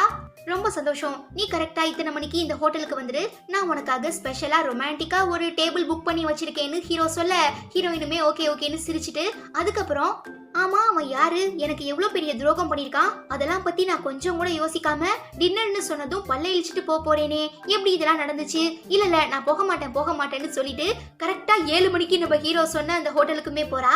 அங்க பார்த்தா நம்ம ஹீரோ கூட இன்னொரு பையன் நிக்கவும், நீங்க 2 பேரும் பிளான் பண்ணிட்டீங்களா, அப்புறம் எதுக்காக என்ன கூப்பிட்டீங்க, சரி சந்தோஷமா சாப்பிடுங்க, நான் கிளம்புறேன்னு ஹீரோயின் சொல்றா. ஒரு நிமிஷம் இரு பேபி, இந்த டேட்டிங் எங்களுக்காக இல்ல, இதோ இங்க நிக்கிறானே என்னோட ஃப்ரெண்டு, அவனுக்கு உன் மேல இன்ட்ரெஸ்ட் இருக்குன்னு சொன்னா, அதான் என் கை காசை போட்டு உங்க 2 பேருக்கும் நான் இந்த இடத்துல சூப்பரான ரொமான்டிக்கான ஒரு பிளைண்ட் டேட்டிங் அரேஞ்ச் பண்ணி வச்சேன்னு ஹீரோயின் சொல்ல ஹீரோயின் திரும்பினா அந்த பையன் அவளை பார்த்து ரொம்ப கியூட்டா சிரிக்கவும், இங்க நம்ம ஹீரோ எப்படி இருக்கான், சூப்பர்ல, டடா சர்ப்ரைஸ், உனக்கு பிடிச்சிருக்கான்னு கேட்க ஹீரோயின் பயங்கர காண்டாகி பக்கத்துல இருக்கிற ஒரு நைஃப் எடுத்து நம்ம ஹீரோவை சம கோவத்தோட குத்த போறா. பாவம் அவன், ஐயோ உனக்கு ஒரு நல்ல வாழ்க்கையை அரேஞ்ச் பண்ணி கொடுக்கலான்னு பார்த்தா நீ என்ன இப்படி ஆயுதத்தை கையில் எடுக்கிறேன்னு சொல்லி ஷாக் ஆகிடுறான். போச்சுடா, இன்னைக்கு நம்ம ஹீரோ கதை முடிய போதுன்னு நாம நினைப்போம், பட் அந்த மாதிரி எல்லாம் எதுவும் நடக்காது. நம்ம ஹீரோ இவங்க 2 பேரையும் சேர்த்து வச்சுட்டு அங்கே இருந்து கிளம்பிடுறான். ஸோ பயங்கரமா எம்பாரஸ்ட் ஆகிடுற நம்ம ஹீரோயின் அந்த பையன்கிட்ட என்ன பேசுறதுன்னே தெரியாம, இந்த மீட் ரொம்ப ஹார்டா இருக்கு, என்னால கட் பண்ண முடியலன்னு சொல்ல, ஓ அப்படியா நீங்க கஷ்டப்படாதீங்க, நானே உங்களுக்கு கட் பண்ணி தரேன்னு சொல்லி விட்டு அந்த பையன் நம்ம ஹீரோயினுக்கு ஊட்டி விட்டுருவான் போல. அந்த அளவுக்கு அவளை ரொம்பவே கேரிங்கா பாத்துக்கிறான். ஆனா நம்ம ஹீரோயினால இதெல்லாம் அக்செப்ட் பண்ண முடியல. சோ அந்த பையன் கிட்ட, இவனோட பேரு மின்ஜே, சோ மின்ஜே கிட்ட உனக்கு என்ன பத்தின எல்லா விஷயங்களும் தெரியுமா, முக்கியமா உன்னோட ஃப்ரெண்டு ஹீரோக்கும் எனக்கும் என்ன சம்பந்தம் இருக்குங்கிறது உனக்கு தெரியுமான்னு கேட்க, ஏன் நல்லா தெரியும், பிகாஸ் ஏற்கனவே ஹீரோ என்கிட்ட எல்லா விஷயங்களையும் சொல்லிட்டாரு. உண்மையை சொல்ல போகணும்னா நான் உங்களோட மிகப்பெரிய ஃபேன், உங்க எல்லா டிவி ஷோஸையும் மிஸ் பண்ணாம பார்த்துட்டு இருப்பேன். அப்படி இருக்கும்போதுதான் உங்க மேல எனக்கு பயங்கரமான இன்ட்ரெஸ்ட் இருக்குங்கிற விஷயத்த நான் ஹீரோ கிட்ட சொன்னேன். அப்போதான் அவருமே உங்க 2 பேருக்கு நடுவில் இருந்த பாஸ்ட் ரிலேஷன்ஷிப்பை பத்தி என்கிட்ட சொன்னாரு. பட் நான் அதை பத்திலாம் கொஞ்சம் கூட கேர் பண்ண மாட்டேன், பிகாஸ் எனக்கு மனசு மட்டும் தான் முக்கியம்னு ஹீரோ கிட்ட சொல்லியிருந்தேன். ஆனா அவரு இவ்வளோ சீக்கிரமா நம்ம 2 பேருக்கு நடுவுல பிளைண்ட் டேட்டிங் அரேஞ்ச் பண்ணி வைப்பாருன்னு நான் கொஞ்சம் கூட எதிர்பார்க்கலன்னு மின்ஜே சொல்ல, ஏன் இதுக்கு முன்னாடி யாரையாவது லவ் பண்ணிட்டு இருந்தியா, இல்ல மேரேஜ் ஆகிடுச்சான்னு ஹீரோயின் கேட்க, அதெல்லாம் இல்ல, நான் மொரட்டு சிங்கிள், இப்பதான் அமெரிக்கால இருந்தே வந்திருக்கேன்னு மின்ஜே சொல்றான். நம்ம அதி புத்திசாலி ஹீரோயின், அப்போ உனக்கும் ஹீரோக்கும் நடுவுல எந்த ரிலேஷன்ஷிப்பும் இல்லல, நீங்க 2 பேரும் டேட்டிங் பண்ணலையான்னு கேட்க, பாவம் நம்ம மின்ஜேக்கு என்ன ரிப்ளை பண்றதுன்னே தெரியல, ஒரு மாதிரி ஆகிடுறான். அடுத்த நாள் இப்ப நடந்த எல்லா விஷயங்களையும் ஹான்சு அக்கா கிட்ட சொல்லி, எனக்கு என்னமோ இதெல்லாம் சரிப்பட்டு வராதுங்கிற மாதிரி தான் தோணுதுன்னு ஹீரோயின் புலம்புறாங்க. ஏன் இப்படிலாம் சொல்ற, உனக்கு ஓகேனா நீ தாராளமா அந்த பையனையே டேட்டிங் பண்ணலான்னு ஹான்சு அக்கா சொல்றாங்க. அது எப்படி முடியும், ஏன்னா அவன் என் எக்ஸ் ஹஸ்பண்டோட ஃப்ரெண்ட் ஆச்சே, ஒருவேளை அவங்க 2 பேருக்கு நடுவுல ஏதாவது ஒரு பெட் கட்டி என்ன அதுல பகடக்காயா யூஸ் பண்ணி என் வாழ்க்கையில விளையாண்டுருவாங்களோன்னு எனக்கு ரொம்ப பயமா இருக்கு. ஒருவேளை இந்த மின்ஜே ரொம்ப நல்ல பையனா இருந்தாலும் சரி, பட் அவன் ஹீரோவோட ஃப்ரெண்டுங்கிறதுனால கண்டிப்பா எனக்கு அவன் கூட சேர்ந்து டேட்டிங் பண்ண மனசே வராது. சோ எதுக்கு இந்த தேவையில்லாத ப்ராப்ளம்லாம், பேசாம நான் மின்ஜேவை அவாய்ட் பண்ணலான் இருக்கேன், இக்னோர் பண்ணலான் இருக்கேன்னு ஹீரோயின் சொல்றாங்க.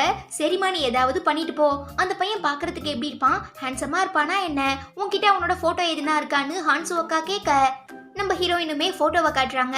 அவ்வளவுதான், மின்ஜேவோட அழகுல மயங்கிடுற நம்ம ஹான்சு அக்கா டோட்டலா ஃபிளாட் ஆகி, ஏமாயமா நீ உனக்காக டேட்டிங் பண்ணலைனாலும் பரவாயில்ல, எனக்காக இந்த அழகான பையனை டேட்டிங் பண்ண முடியுமா, நிஜமாவே பார்க்க ஆளு செம்மையா இருக்கான், மிஸ் பண்ணினா அப்புறம் நீ தான் வருத்தப்படணும், சோ ப்ளீஸ் எனக்காக நீ மின்ஜேவை டேட்டிங் பண்ணு டேட்டிங் பண்ணு டேட்டிங் பண்ணு டேட்டிங் பண்ணுன்னு சொல்லி ஏதோ சின்ன குழந்தை மாதிரி அடம் பிடிக்கிறாங்க.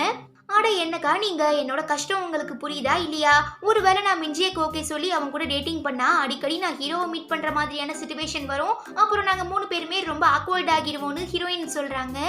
ஏன் நீ அந்த மாதிரி எல்லாம் யோசிக்கிற, இப்போ உனக்கு ஹீரோ மேல எந்த ஃபீலிங்ஸும் இல்லல, நீ அவன் மேல கோவமா தானே இருந்துட்டு இருக்க, சோ அவனை வெறுப்பேத்தணுங்கிறதுக்காகவாவது நீ மின்ஜேவை டேட்டிங் பண்ணா நல்லா இருக்கும்னு ஹான்சு அக்கா மகா மட்டமான ஐடியா கொடுக்கவும், நம்ம ஹீரோயினுமே சரி நான் இதை பத்தி யோசிக்கிறேன்னு ரிப்ளை பண்றா. கட் பண்ணா ஒரு பொண்ணு தன்னோட கேஸை பத்தி ஹீரோயின் கிட்ட பேசி டிஸ்கஸ் பண்றதுக்காக ஆபீஸ்க்கு வரா. அந்த பொண்ணை நம்ம ஹீரோக்கு ஏற்கனவே நல்லா தெரியும் போல. ஏய் நீயா, லாஸ்டா உன்னோட மேரேஜ் அன்னைக்கு உன்னை பார்த்தது, இப்பதான் திரும்ப பாக்குறேன், ஓகேவா நம்ம 2 பேரும் போய் ஜாலியா பேசிட்டு இருக்கலாம்னு சொல்லி இந்த கிளைண்ட்ஸ் கிட்ட எல்லாம் டிஸ்கஸ் பண்ணுவாங்கல்ல, அந்த ரூமுக்கு நம்ம ஹீரோ கூட்டிட்டு போயிடுறாரு. அதுவே இங்க நம்ம ஹீரோயின் 10 மணிக்கு வரேன்னு சொல்லியிருந்த அந்த கிளைண்ட் 10:30 ஆகியும் இன்னும் வரலன்னு சொல்லி அந்த பொண்ணுக்கே கால் பண்ணி கேட்கும்போது, நான் ஆல்ரெடி வந்துட்டேன், இப்ப ஹீரோ கூட உட்காந்து பேசிட்டு இருக்கேன்னு சொல்ல, நம்ம ஹீரோயின் வந்து பார்க்கும்போது 2 பேரும் ரொம்பவே ஜாலியா பேசிட்டு இருக்காங்க. யோ முன்னாள் புருஷா, இந்த பொண்ணு என்னோட கிளைண்ட், ஒழுங்கா நீ வெளியில போன்னு ஹீரோயின் சொல்ல, எக்ஸ்கியூஸ் மீ மேடம், இப்ப நான் ஒரு விஷயம் சொன்னா நீங்க தப்பா நினைச்சுக்க மாட்டீங்களேன்னு அந்த பொண்ணு கேக்குறச்ச நம்ம ஹீரோயினுமே யா ஷோர் தாராளமா சொல்லுங்கன்னு சொல்றா. கட் பண்ணா ஒரு பெரிய பஞ்சாயத்து. என்னன்னா அந்த பொண்ணு தன்னோட இந்த டைவர்ஸ் கேஸ ஹீரோவே வாதாடட்டும்னு சொல்லிடுறாங்க. ஸோ சமகாண்டாகிடுற நம்ம ஹீரோயின் அவங்க கம்பெனியோட சிஇஓ ஹெட் இவங்க எல்லாருக்கு முன்னாலையும் வச்சு நம்ம ஹீரோவை கண்ணா பின்னான்னு சகட்ட மேனிக்கு திட்டவும் ஹீரோ அதெல்லாம் பத்தி கேர் பண்ற மாதிரியே இல்ல. பிகாஸ் அவருமே ஒரு லாயர் தான் இல்லையா. ஸோ இந்த கேஸை தனக்கு சாதகமா யூஸ் பண்ணிக்கிட்டு எப்படியாவது நல்ல பேர் வாங்கி ஷைன் பண்ணிடணுங்கிறதுல ரொம்ப கான்சியஸா இருக்காரு. நீங்க 2 பேரும் கல்யாணம் பண்ணிக்கிட்டு புருஷன் பொண்டாட்டியா இருக்கும் போதுதான் சகட்ட மேனிக்கு சண்டை போட்டுட்டு இருந்தீங்க. இப்ப பிரிஞ்சதுக்கு அப்புறம் கூட ஏன் இந்த மாதிரி எல்லாம் பண்ணிட்டு இருக்கீங்க? சரி, அந்த பொண்ணுக்கு என்னதான் பிரச்சனை, எதுக்காக அவ ஹஸ்பண்ட் டைவர்ஸ் பண்ணணும்னு நினைக்கிறாங்கிற எல்லா டீடைல்ஸையும் தெளிவா சொல்லுங்கன்னு சிஇஓ அம்மா கேக்குறாங்க. இந்த தாம்பத்திய வாழ்க்கைன்னு சொல்லுவாங்கல்ல, அதுல அந்த பொண்ணோட ஹஸ்பண்ட் பயங்கர இன்ஆக்டிவா இருக்காரு. அதுக்காக தான் இப்ப அந்த பொண்ணு டைவர்ஸ் கேட்டு வந்திருக்காங்கிற விஷயத்தை நம்ம ஹீரோ இந்த இடத்துல சொல்லி, ஒரு பொண்ணு அதாவது நம்ம ஹீரோயின் எப்படி இந்த மாதிரி ஒரு 18+ விஷயத்த கோர்ட்ல அத்தனை பேருக்கு முன்னால பேசி வாதாடி ஆர்கியூ பண்ண முடியும்? அதனாலதான் இந்த கேஸை நான் எடுத்து நடத்துறேன், ஹேண்டில் பண்றேன்னு சொன்னேன். ஒருவேளை உங்களுக்கு இதுல உடன்பாடு இல்ல, விருப்பம் இல்லைன்னா சொல்லிடுங்க, ஹீரோயினே இந்த கேஸை ஹேண்டில் பண்ணட்டும். பட் அவங்களுக்கு நான் இந்த எவிடன்ஸ் அப்புறம் இந்த ஒரு சில விஷயங்கள் எல்லாம் வெளிப்படையா பேசுவாங்கல்ல, அந்த மாதிரி பேசுற ஒரு அசிஸ்டண்டா இருக்கேன்னு ஹீரோ சொல்றதுனால ஆபீஸ்ல இருக்கிற மத்த பெரியவங்களுமே விஷயம் என்னங்கறத புரிஞ்சுக்கிட்டு நம்ம ஹீரோ சொன்ன இந்த விஷயத்துக்கு ஒத்துக்கிட்டு நம்ம ஹீரோவை ஹீரோயினோட அசிஸ்டண்டா அப்பாயிண்ட் பண்ணிடுறாங்க. அப்போ நம்ம மிஸ்டர் காங் வாய வச்சுட்டு சும்மா இல்லாம என்ன இருந்தாலும் ஆம்பளைங்க பண்ற ஒரு சில விஷயங்களை லேடிஸால பப்ளிக்கா பண்ண முடியாதுன்னு சொல்லி ரொம்பவே கெத்தா இந்த ஆண் திமிர்னு சொல்லுவாங்கல்ல அந்த மாதிரி பேசவும் நம்ம ஹான்சு அக்கா கடுப்பாகி, அப்போ நீ வீட்டுல உன்னோட பொண்டாட்டிய ஒரு அடிமை மாதிரி தான் ட்ரீட் பண்ணிட்டு இருக்கியான்னு கேட்க, அதுக்கு அவன் இல்லன்னு சொல்ல, அப்புறம் எதுக்காக இப்படி ஆணாதிக்கத்தோட பேசிட்டு இருக்க, உன்ன மாதிரியான ஆளுங்கெல்லாம் இருக்கிறதுனாலதான் பெண்கள் இந்த நாட்டுல சுதந்திரமா எதுவுமே பண்ண முடியலன்னு சொல்லி கோச்சுக்கிட்டு போகவும், எக்கா நான் அந்த மாதிரி தப்பான ஆளெல்லாம் இல்லக்கா, ஒரு நிமிஷம் நான் சொல்ல வரத புரிஞ்சுக்கோங்கன்னு கத்திக்கிட்டே நம்ம மிஸ்டர் காங் ஹான்சு அக்கா பின்னால ஓடுறாரு. சோ இந்த எபிசோட்கான ஓபனிங் சீன்ல பாதிக்கப்பட்ட அந்த பொண்ணு கிட்ட நம்ம ஆளுங்க 2 பேரும் விசாரிக்கும் போது, ஆரம்பத்துல என்னோட ஹஸ்பண்ட் ரொம்ப நல்லபடியா தான் இருந்தாரு. பட் எப்ப நான் அவரை விட அதிகமான சம்பளம் வாங்க ஆரம்பிச்சேனோ அன்னையில இருந்து அவருக்குள்ள இந்த இன்ஃபீரியாரிட்டி காம்ப்ளெக்ஸ் கிரியேட் ஆகிடுச்சு போல. சோ கிட்டத்தட்ட கடந்த 4 வருஷமா எங்க 2 பேருக்கு நடுவுல எதுவுமே நடக்கலன்னு சொல்லவும் நம்ம ஹீரோயின் கேட்டு பயங்கரமா ஷாக் ஆகி, என்ன 4 வருஷமா? அப்புறம் எதுக்குமா இன்னும் அவன் கூட இருந்துட்டு இருக்க? பேசாம அப்பயே டிவோர்ஸ் பண்ணிட்டு வர வேண்டியதானே? இப்படிப்பட்ட ஒருத்தனுக்கு நீ பொண்டாட்டியா இருக்கிறதுக்கு பதிலா சிங்கிள் உமனாவே இந்த சொசைட்டில வாழ்ந்துட்டு போயிருக்கலாமேன்னு ஹீரோயின் சொல்றாங்க. இல்ல, எப்படியும் அவரு தன்னோட இன்ஃபீரியாரிட்டி காம்ப்ளெக்ஸ் எல்லாம் விட்டு கொடுத்துட்டு பழையபடி என்கிட்ட ரொம்ப நல்ல ஹஸ்பண்டா நடந்துப்பாரு. நானுமே எவ்வளவோ வெயிட் பண்ணி எதிர்பார்த்துட்டு இருந்தேன். ஆனா 4 வருஷம் ஆகியுமே எந்த இம்ப்ரூவ்மெண்ட்டும் இல்ல. அதனாலதான் நான் இப்ப இந்த முடிவு எடுத்திருக்கேன்னு அந்த பொண்ணு ரிப்ளை பண்ணிடுறாங்க. சோ பயங்கரமா மண்டக்காஞ்சி போயிடுற நம்ம ஹீரோயின் இந்த எல்லா விஷயங்களையும் பத்தி ஹான்சு அக்கா கிட்ட சொல்லிட்டு இருக்கும்போது இந்த மிஞ்சே பையன் மெசேஜ் பண்ணி, என்ன டார்லிங் எப்படி இருக்க, சாப்பிட்டியா, இன்னைக்கு நைட்டு ஃப்ரீயா இருந்தா நம்ம 2 பேருமே வெளியில போய் டின்னர் சாப்பிடலாமான்னு கேட்க, ஹீரோயின் இன்னும் டென்ஷன் ஆகி இவனை எப்படி நான் கழட்டி விடுறதுனே எனக்கு தெரியலன்னு சொல்லி பயங்கரமா புலம்பவும், நீ காலையில இருந்து நடந்த சில விஷயங்களை திரும்ப ஒரு முறை யோசிச்சு பாரு. ஆண்களுக்கு முக்கியமா 2 வீக்னஸ் இருக்கு. ஃபர்ஸ்ட் மிஸ்டர் காங் சொன்ன மாதிரி பெண்கள் எப்போதுமே அவங்களுக்கு ஒரு படி கீழே தான் இருக்கணும், ஆண்கள் தான் எப்போதுமே டாமினண்டா இருக்கணும். அப்புறம் உன்னோட புது கிளைண்ட் அந்த பொண்ணு சொன்ன மாதிரி இன்ஃபீரியாரிட்டி காம்ப்ளெக்ஸ், தாழ்வு மனப்பான்மை, கம்பேர் பண்ணி பாக்குறது. சோ இதெல்லாம் தான் ஆண்களோட மிகப்பெரிய வீக்னஸ். பேசாம நீ இந்த ட்ரிக்ஸ் எல்லாம் யூஸ் பண்ணி அந்த மிஞ்சேவை கழட்டி விடலாமேன்னு சொல்லி நம்ம ஹான்சு அக்கா ஒரு சூப்பர் ஐடியா கொடுக்குறாங்க. என்னன்னா, மிஞ்சி நம்ம ஹீரோயினை இம்ப்ரெஸ் பண்றதுக்காக ஏதாவது ஒரு சில விஷயங்கள் பண்ணும்போது என்னோட எக்ஸ் ஹஸ்பண்டான ஹீரோ இந்த மாதிரி தான் பண்ணுவாரு, இதை விட பெட்டரா பண்ணுவாரு, நீ லைட்டா பொசசிவ்னஸை கொளுத்தி போட்டு கம்பேர் பண்ணா போதும், அவ்வளவுதான் அந்த மிஞ்சியை காண்டாகி உன்னை விட்டுட்டு போயிருவான்னு ஹான்சு அக்கா ஐடியா சொல்ல, வாவ் இந்த பிளான் செமையா இருக்கே, நான் உடனே இதை எக்ஸிக்யூட் பண்றேன்னு சொல்லி நம்ம ஹீரோயின் மிஞ்சியை மீட் பண்றாங்க. அவன் வழக்கம் போல எலிகண்டா பொலைட்டா, சாப்பாடு எப்படி இருந்தது, நீங்க என்ஜாய் பண்ணீங்களான்னு கேட்க, சூப்பரா இருந்தது. இப்படிதான் ஒரு தடவை நானும் ஹீரோவும் கல்யாணம் ஆன புதுசுல ஜேஜுவா அந்த ஐலாண்டுக்கு போய் நிறைய சாப்பிட்டோம். இப்ப நாம சாப்பிட்ட ஃபுட்டை விட அங்கதான் ரொம்பவே சூப்பரா இருந்ததுங்கிற மாதிரி எல்லாம் சொல்லவும் நம்ம ஹீரோயின் எக்ஸ்பெக்ட் பண்ண மாதிரியே மிஞ்சே லைட்டா டென்ஷன் ஆகிடுறான். இருந்தாலும் அதை வெளியில காட்டிக்காம, ஓகே ஒருவேளை நம்ம 2 பேரும் கப்பல் ஆகிட்டா கண்டிப்பா நாம அந்த ஐலாண்டுக்கு போய் நீங்க ஆசைப்படுற எல்லா சாப்பாடையும் சாப்பிடலான்னு சொல்ல, எவ்வளோ அடிச்சாலும் தாங்குறான். இவன் நிஜமாவே ரொம்ப நல்லவனா இருப்பான் போலன்னு ஃபீல் பண்ணிட்டு, ஓகே என்ன காரணத்துக்காக நான் மேரேஜ் ஆகி டிவோர்ஸ் ஆன பொண்ணுன்னு தெரிஞ்சும் நீ இப்ப என்கிட்ட வந்து பேசிட்டு இருக்க, என் கூட டேட்டிங் பண்ண ஆசைப்படுற, கப்பலாக ஆசைப்படுறேன்னு ஹீரோயின் கேட்க, நான் ஏற்கனவே சொன்ன மாதிரி இதெல்லாம் எனக்கு ஒரு பெரிய விஷயமே கிடையாது. ஏன்னா எங்க அம்மாவும் டிவோர்ஸ் ஆகி வேற ஒருத்தரை மேரேஜ் பண்ணிக்கிட்டாங்க. சோ அவங்களோட மென்டாலிட்டியும் உங்களோட மென்டாலிட்டியும் ஒரே மாதிரி தான் இருக்குங்கிறது எனக்கு நல்லா தெரியும். சோ நாம ஒருத்தர் கூட ரிலேஷன்ஷிப் ஸ்டார்ட் பண்றதுக்கு முன்ன அவங்க எப்படி இருந்தாலும் பரவாயில்ல. அதுவே நாம ஒன்னா சேர்ந்து டிராவல் பண்ண ஆரம்பிச்சதுக்கு அப்புறம் ஒருத்தர் இன்னொருத்தருக்கு உண்மையா இருந்தாலே போதும்னு இவன் ரொம்ப மெச்சூர்டா பேசவும், வாவ் பரவாயில்லையே, ஆளு பார்க்க செம்ம ஹேண்ட்ஸமா அழகா அம்சமா இருக்கிறது மட்டும் இல்லாம ரொம்ப புத்திசாலியா இருப்பான் போலன்னு சொல்லி பயங்கரமா இம்ப்ரெஸ் ஆகிடுறேன் நம்ம ஹீரோயின். நீங்க இன்னைக்கு என்ன வீட்ல டிராப் பண்ண முடியுமான்னு கேட்க அவனுமே ஓகேன்னு சொல்லிடுறான். தென் கார்க்குள்ள உட்கார்ந்ததும் நம்ம ஹீரோயின் அவன் கிட்ட ரொம்ப ஜாலியா பேசிட்டு, இன்னைக்கு நீங்க எனக்காக இவ்ளோ பெரிய ஃபேவர் பண்ணிருக்கீங்க, நான் உங்களுக்கு திரும்ப ஒரு ஃபேவர் பண்ண ஆசைப்படுறேன்னு சொல்லி அவனை கிஸ் பண்றதுக்காக பக்கத்துல வரவும் இவனுமே ரொம்ப ஆர்வமா காத்துட்டு இருக்கான். பட் இவங்க ரெண்டு பேரும் தான் அன்னைக்கு ஃபிஷ் மீன் சாப்பிட்டுருப்பாங்க இல்லையா, சோ கப்பு தாங்க முடியாம கிசும் வேணா ஒண்ணும் வேணான்னு சொல்லி நம்ம மிஞ்சிய திரும்ப ஹீரோயினுக்கு ரொம்ப பப்பி ஷேமாகிடுது. பத்தாததுக்கு அடுத்த நாள் காலையில வர அந்த மீன் ஸ்மெல் தன்னோட வாயில இருந்து போகாததுனால வேக வேகமா பிரஷ் பண்ணிக்கிட்டே நம்ம ஹான்சு அக்கா கிட்ட இந்த மாதிரி நடந்த எல்லா விஷயங்களையும் பத்தி சொல்லவும், ஆடி பாவி மொத நாளே வா, இதெல்லாம் தேவையா என்ன, பேசாம நீங்க மட்டன் சிக்கன் அந்த மாதிரி ஏதாவது ட்ரை பண்ணிருக்கலாம்ல, நெக்ஸ்ட் டைம் இந்த மாதிரி சின்ன சின்ன தப்பெல்லாம் பண்ணி உனக்கு கிடைச்ச சூப்பரான அரிய வாய்ப்பை மிஸ் பண்ணிடாதுன்னு சொல்லி என்கரேஜ் பண்ணிட்டு இருக்கும்போது மிஞ்சேவே நம்ம ஹீரோயினுக்கு மெசேஜ் பண்ணி, அடுத்த தடவை நாம வெளியில போகும்போது மீன் ஃபிஷ் இதெல்லாம் சாப்பிட வேண்டாம், அதுக்கு பதிலா சிக்கன் மட்டன் ஏதாவது ட்ரை பண்ணிட்டு நம்ம பண்ண வேண்டிய செயல்களை பண்ணா நல்லா இருக்கும்னு சொல்ல, ஹீரோயினுக்கு சிரிக்கிறதா இல்ல நைட்டு வாங்கின பல்பு நினைச்சு அழுகுறதானே தெரியல, ஒரு மாதிரி ஆகிடுறாங்க. கட் பண்ணா இந்த புருஷன் பொண்டாட்டி பஞ்சாயத்தை பேசி தீர்த்து வைக்கிறதுக்காக நம்ம ஆளுங்க அந்த பொண்ணோட ஹஸ்பண்டையும் அவரோட லாயரையும் இன்வைட் பண்ணி பேசுறாங்க. ஆனா அந்த புருஷன்காரன் எக்காரணத்தை கொண்டும் நான் என் பொண்டாட்டிய விட மாட்டேன், டிவோர்ஸ் கொடுக்க முடியாது, வாழ்ந்தாலும் செத்தாலும் கடைசி வரைக்கும் அவ கூட தான் இருப்பேன்னு ரொம்ப ஸ்ட்ராங்கா பிடிவாதமா சொல்லிடவும், அது எப்படிப்பா முடியும், இந்த பொண்ணுக்குமே ஒரு சில ஆசைகள்லாம் இருக்கும்ல, உங்க குறைபாட வெளி உலகத்துக்கிட்டே இருந்து மறைக்கிறதுக்காக ஏன் இப்படி இந்த பொண்ணை போட்டு நீங்க படாத பாடுபடுத்தி டார்ச்சர் பண்றீங்கன்னு நம்ம ஹீரோவும் ஹீரோயினும் கேக்குறாங்க. எனக்கு ப்ராப்ளம் இருக்குன்னு உங்களுக்கு தெரியுமா என்ன, இங்க பாருங்க, இப்ப ஒரு சில முக்கிய காரணங்கள்னாலதான் என்னால என் ஒய்ஃப் கூட கொஞ்சம் அப்படி இப்படி இருக்க முடியல, மத்தபடி நான் ரொம்பவே ஹெல்தியான ஆளுதான், இதெல்லாம் உங்ககிட்ட தெளிவா சொல்லி புரிய வைக்கணுங்கிற அவசியம் எனக்கு இல்ல, எதுவா இருந்தாலும் நான் கோர்ட்ல பாத்துக்கிறேன், அதே நேரம் என்னால என் ஒய்ஃபை விட முடியாது, டிவோர்ஸ் கொடுக்க முடியாதுன்னு ரொம்பவே ஸ்ட்ராங்கா சொல்லிடுறாரு. ஆனா என்னடா இது இவ்ளோ பெரிய சிக்கல் ஆயிடுச்சேன்னு சொல்லி நம்ம ஹீரோயின் பயங்கர டென்ஷன்ல யோசிக்கிறத நோட் பண்ற நம்ம ஹீரோ, வரியா நம்ம ரெண்டு பேரும் ஒன்னா சேர்ந்து கூல் நூடுல்ஸ் சாப்பிட்டு வரலாமான்னு கேட்க ஹீரோயின் ஒரு மாதிரி ஆகிடுறாங்க. ஆமா நீ தானே வழக்கமா டென்ஷனா இருந்தா கூல் நூடுல்ஸ் சாப்பிடுவ, அதனாலதான் கூப்பிடுறேன்னு நம்ம ஹீரோ சொல்லவும் ஹீரோயினுக்கு அப்படியே பழைய ஞாபகங்கள்லாம் வர ஆரம்பிச்சிருது. ஏன்னா இவங்க ரெண்டு பேரும் தான் ஹஸ்பண்ட் அண்ட் ஒய்ஃப் ஆச்சே.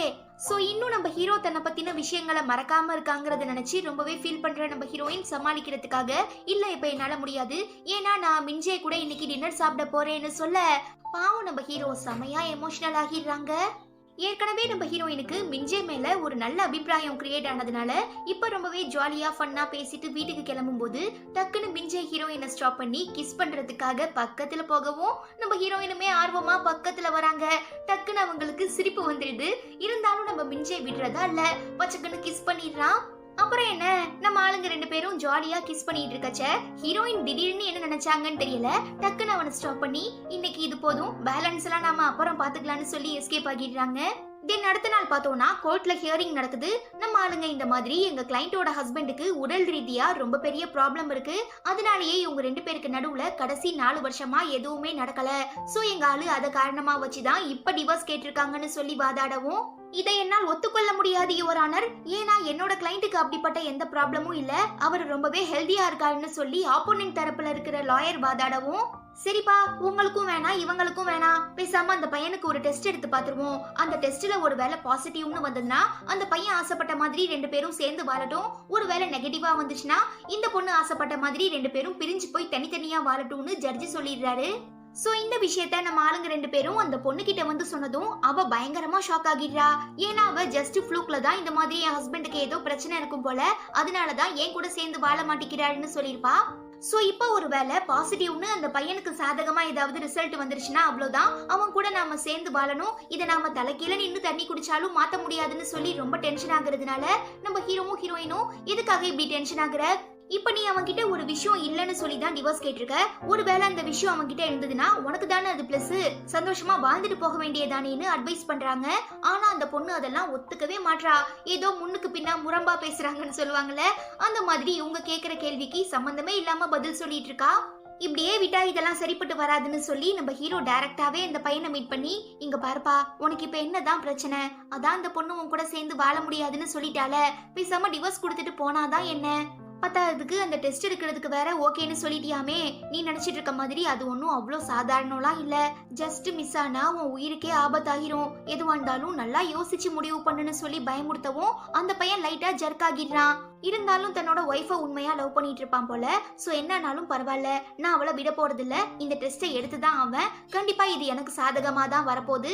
அப்புறம் அவளே நினைச்சாலும் கண்டிப்பா என்னை விட்டு பிரிய முடியாதுன்னு ரொம்பவே ஸ்ட்ராங்கா ரிப்ளை பண்ணவும், சரி இவ்ளோ வாய்க்கிலேயே பேசுறீல, அப்புறம் எதுக்காக நீ உன் ஒய்ஃப் கூட அப்படி இப்படி இருக்கிறது இல்லைன்னு ஹீரோ கேட்கும்போது, அதுவா நான் ஹேர் ஃபாலுக்காக ட்ரீட்மெண்ட் எடுத்துட்டு இருக்கேன், அதனாலதான் என் ஒய்ஃப் கூட என்னால கான்டாக்ட்ல இருக்க முடியலன்னு இவன் சொல்லவும் நம்ம ஹீரோக்கு என்ன ரிப்ளை பண்றதுனே தெரியல.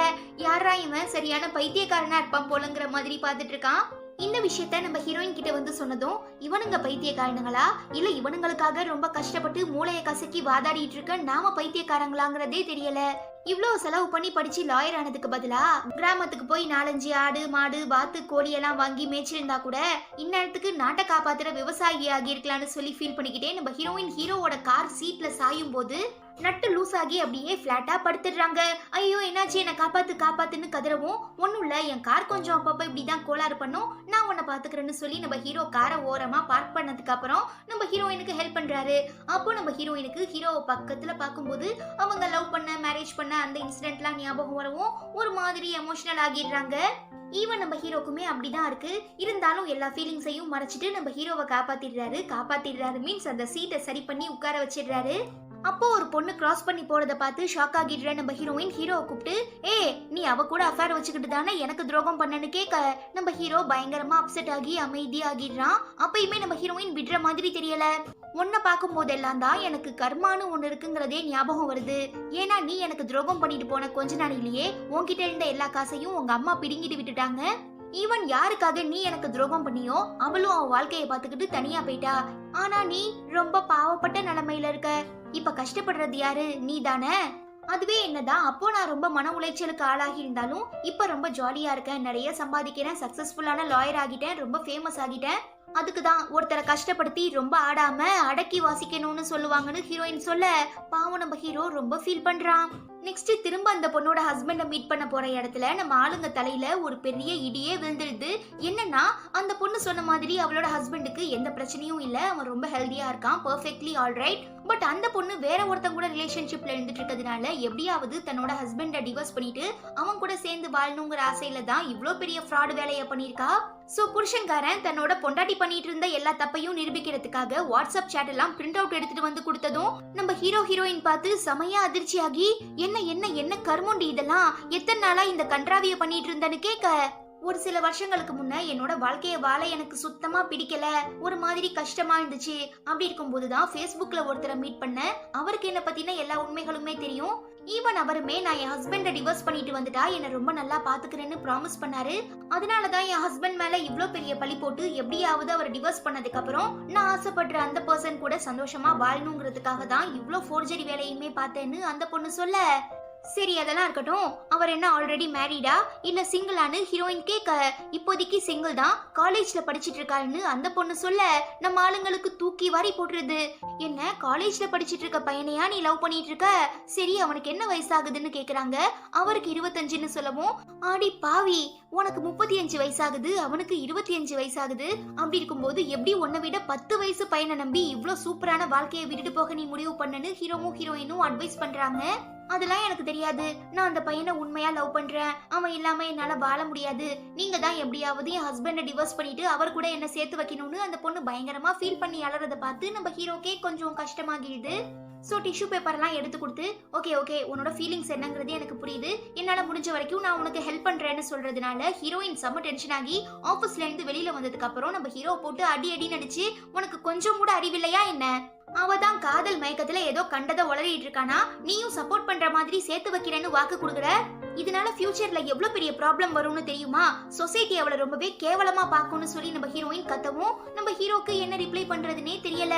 இவங்கிட்ட பேசி எந்த யூஸும் இல்லைன்னு சொல்லிட்டு நம்ம ஹீரோயின் திட்டிக்கிட்டே போகும்போது ஆப்போசிட்ல அந்த பொண்ணோட ஹஸ்பண்ட் கிராஸ் பண்றத பார்த்துட்டு, சார் நான் உங்ககிட்ட ஒரு முக்கியமான விஷயத்த பத்தி தனியா பேசலாமான்னு கேட்க அவருமே ஓகேன்னு சொல்லிடுறாரு. தயவு செஞ்சு என்ன மன்னிச்சிருங்க சார். உங்க ஒய்ஃப் இவ்ளோ பெரிய சம்பவம் பண்ணிருப்பாங்கிறது எனக்கு முன்னவே தெரிஞ்சிருந்ததுன்னா கண்டிப்பா அவளுக்காக நான் வாதாடி இருக்க மாட்டேன். உங்களையும் அத்தனை பேருக்கு முன்னால கோர்ட்ல அசிங்கப்படுத்தி இருக்க மாட்டேன்.